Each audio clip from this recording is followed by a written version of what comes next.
It's the Wednesday after Thanksgiving, and I hope that all of you had a great Thanksgiving. But I was thinking about awkward Thanksgiving meals, and I was reminded of this story in Mark when Jesus is going to Levi's house and he's eating with tax collectors and sinners, and how awkward that meal must have been. You know, the Pharisees there were upset with Jesus because he was eating with tax collectors and sinners. And Jesus' response to me was amazing.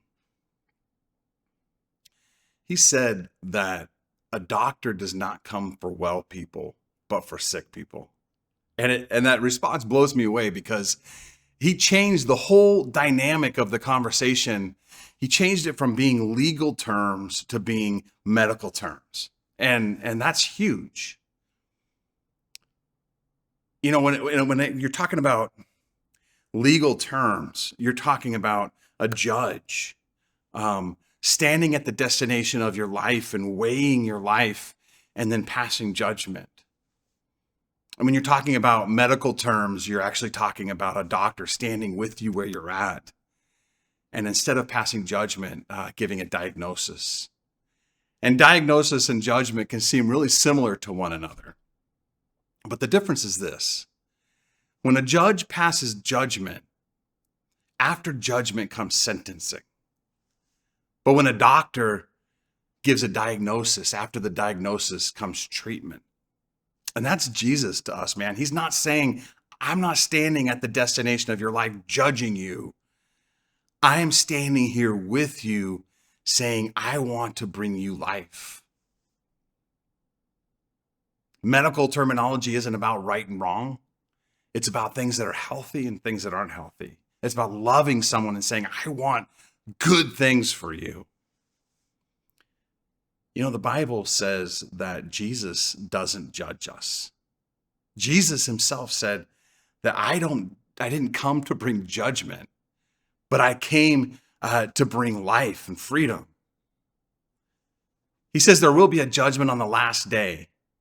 But you know what? We're not on the last day yet. And Jesus is still not judging people.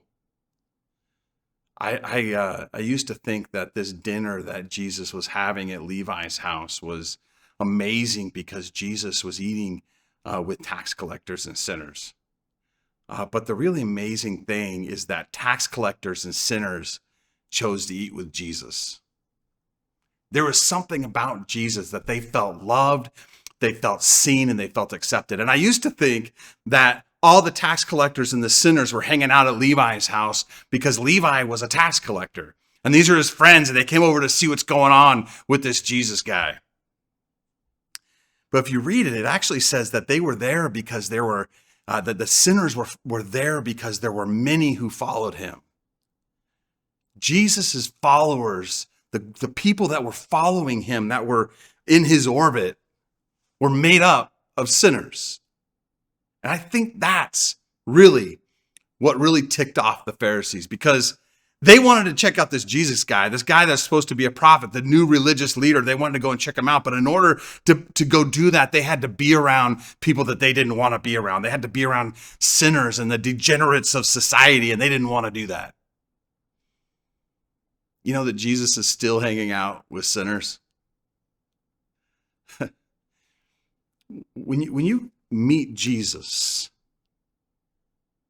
his call in your life is not to stop doing stuff. His call in your life is to walk with him and journey with him into good things. Man, Jesus is awesome. And I'm telling you, you're going to want to have him in your life. He's amazing. God bless you guys.